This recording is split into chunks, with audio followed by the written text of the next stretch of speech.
等于变相的说是我的仇敌，这3年是我的仇敌，因为那个呢，我内心图是吧？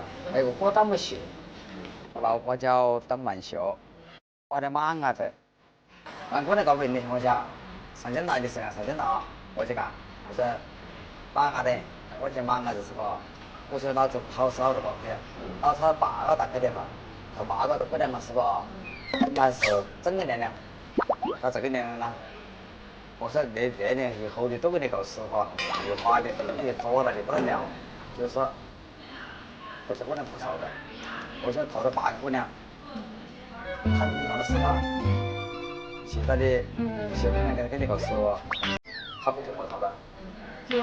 就算那些什么啊，因为我俩还是开始生的，还小的，啊，我感觉不晓得他结婚的话，结婚跟你搞实话的还是真的年龄过。